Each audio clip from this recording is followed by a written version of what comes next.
அஸ்ஸலாமு அலைக்கும் வரஹ்மத்துல்லாஹி வதஆலா வபரகாத்துஹு. அல்லாஹுவின் மாபெரும் கருணை கிருபை நம்மையெல்லாம் முஸ்லிம்களாகவும் முஃமின்களாகவும் மேலும் கண்மணி நாயகம் முஹம்மது ரசூலுல்லாஹி ஸல்லல்லாஹு அலைஹி வஸல்லம் அவர்களுடைய பாக்கியம் நிறைந்த உம்மத்திலே நம்மையெல்லாம் பிறக்க செய்தானே. அத்தகைய அல்லாஹ்விற்கே எல்லா புகழும். அல்ஹம்துலில்லாஹ் அல்ஹம்துலில்லாஹ் அல்ஹம்துலில்லாஹ். அல்லாஹ்வின் நல்லடியார்களே, பெருமானார் ஸல்லல்லாஹு அலைஹி வஸல்லம் அவர்கள் கூறியிருக்கிறார்கள், லா யதுகுலுல் ஜன்னத மன் கான ஃபீ கல்பிஹி மிஸ்காலு தர்ரத்தின் மின் கிப்ர் என்று பெருமானார் ஸல்லல்லாஹு அலைஹி அவர்கள் கூறினார்கள். யாருடைய மனதில் அணு அளவு பெருமை இருக்கிறதோ அவர் சுவனம் செல்ல மாட்டார் என்று பெருமானார் ஸல்லல்லாஹு அலைஹி வஸல்லம் அவர்கள் நமக்கு கூறியிருக்கிறார்கள். எவருடைய மனதில் அணு அளவு பெருமை இருக்கிறதோ அவர் சுவனம் செல்ல மாட்டார் என்று பெருமானார் ஸல்லல்லாஹு அலைஹி வஸல்லம் அவர்கள் நமக்கு அறிவித்து தந்திருக்கிறார்கள். ஒரு நாள் பெருமானார் ஸல்லல்லாஹு அலைஹி வஸல்லம் அவர்கள் ஒரு சபையில் அமர்ந்திருந்தார்கள். அப்பொழுது பெருமானார் ஸல்லல்லாஹு அலைஹி வஸல்லம் அவர்களை பார்ப்பதற்காக வேண்டி ஒரு சஹாபி வந்திருந்தார். எப்படி வந்தார் என்று சொன்னால், அவர் அணிந்திருக்கக்கூடிய ஆடை சிரியாவில் தயார் செய்யப்பட்ட உயர்தரமான பட்டு துணியால் தைக்கப்பட்ட ஒரு ஆடையை அந்த சஹாபி அணிந்திருந்தார்.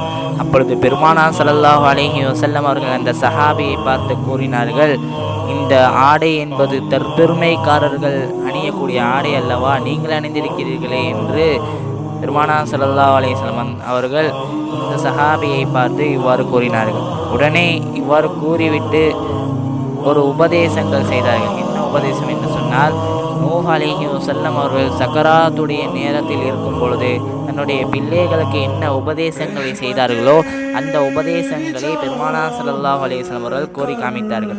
நூஹ் அலைஹிஸ்ஸலாம் அவர்கள் மொத்தமாக 4 உபதேசங்களை செய்தார்கள். அதில் 2 உபதேசங்களை நீங்கள் உங்களுடைய வாழ்க்கையில் கடைபிடித்து கொள்ளுங்கள், இரண்டாவது 2 உபதேசங்களை அதனை விட்டும் உங்களுடைய வாழ்க்கையை தவிர்த்து கொள்ளுங்கள் என்று நூஹ் அலைஹிஸ்ஸலாம் அவர்கள் தன்னுடைய பிள்ளைகளுக்கு உபதேசம் செய்தார்கள். முதல் 2 உபதேசங்கள், அல்லாஹுவை தான் நம்ப வேண்டும், எந்த ஒரு சூழலாக இருந்தாலும் அல்லாஹுவை தான் நீங்கள் நம்ப வேண்டும் என்று நூஹ் அலைஹிஸ்ஸலாம் அவர்கள் தன்னுடைய பிள்ளைகளுக்கு உபதேசம் செய்தார்கள். 2வது, அல்லாஹுவை தான் நீங்கள் வணங்க வேண்டும் என்று 2வது உபதேசம் செய்தார்கள். இந்த 2 உபதேசங்களையும் உங்களுடைய வாழ்க்கையில் நீங்கள் கடைபிடித்துக் கொள்ளுங்கள் என்று நூஹ் அலைஹிஸ்ஸலாம் அவர்கள் தன்னுடைய பிள்ளைகளுக்கு கூறினார்கள். 2வது 2 உபதேசங்கள் என்னவென்று சொன்னால், அல்லாஹ்விற்கு இணை வைக்காதீர்கள். எந்த ஒரு நேரம் வந்தாலும் அல்லாஹ்விற்கு நீங்கள் இணை வைப்பதை விட்டும் நீங்கள் உங்களுடைய வாழ்க்கையை நீங்கள் தவிர்த்து கொள்ளுங்கள் என்று நூஹ் அலைஹிஸ்ஸலாம் அவர்கள் தன்னுடைய மரண தருவாயில் தன்னுடைய பிள்ளைகளுக்கு உபதேசம் செய்தார்கள்.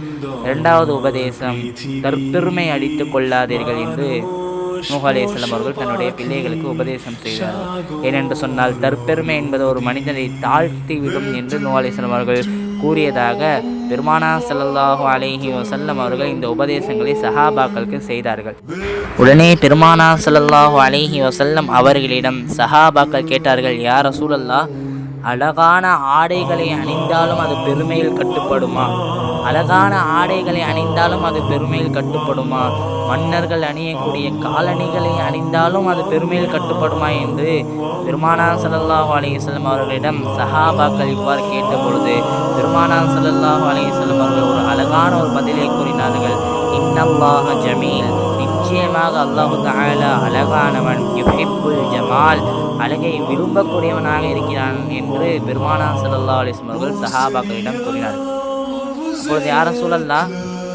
அப்பொழுது சஹாபாக்கள் கேட்டார்கள், யா ரசூலல்லாஹ், அழகான ஆடையை அணிவதும் பெருமை இல்லை என்று கூறிவிட்டீர்கள், அழகான காலணிகளை அணிவதும் பெருமை இல்லை என்று கூறிவிட்டீர்கள், அப்பொழுது இதுதான் யா ரசூலல்லாஹ் பெருமை என்று சஹாபாக்கள் பெருமானார் ஸல்லல்லாஹு அலைஹி வஸல்லம் அவர்களிடம் கேட்டபொழுது பெருமானார் ஸல்லல்லாஹு அலைஹி வஸல்லம் அவர்கள் கூறினார்கள், அல் கிப்ரு பத்ருல் ஹக், உன்னுடைய பெருமையின் காரணத்தினால் ஒரு உண்மையை மறுப்பது என்று பெருமானார் ஸல்லல்லாஹு அலைஹி வஸல்லம் கூறினார்.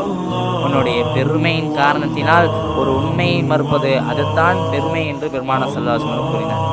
உதாரணத்திற்கு நாம் பார்த்தோம் என்று சொன்னால், ஒரு ஏழை ஒரு மிகப்பெரிய ஒரு பணக்காரருடைய கல்யாணத்திற்கு செல்கிறார்.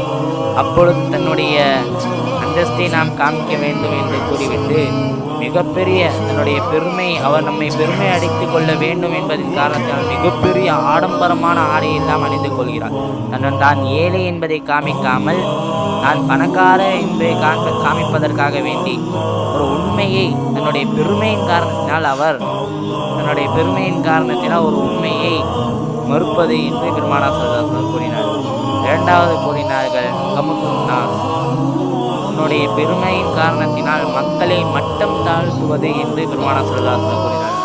மிகப்பெரிய நீ ஒரு வாகனத்தில் போவது பெருமை இல்லை என்று பெருமானார் ஸல்லல்லாஹு அலைஹி வஸல்லம் கூறுகிறார்கள்.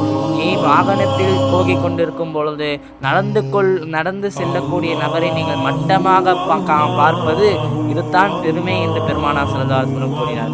ஆகவே அல்லாஹ்வின் நல்லடியார்களே, தன்னுடைய மனதில் அணு அளவு கூட பெருமை அடிக்காமல் வாழக்கூடிய பாக்கியத்தை அல்லாஹ் ஜல்லஷானஹு தஆலா நம் அனைவருக்கும் தந்தருள் புரிவானாக. வஆகிரு தஅவானா அல்ஹம்துலில்லாஹி ரப்பில் ஆலமீன். அஸ்ஸலாமு அலைக்கும் வரஹ்மத்துல்லாஹி வ தஆலா வ பரகாத்துஹு.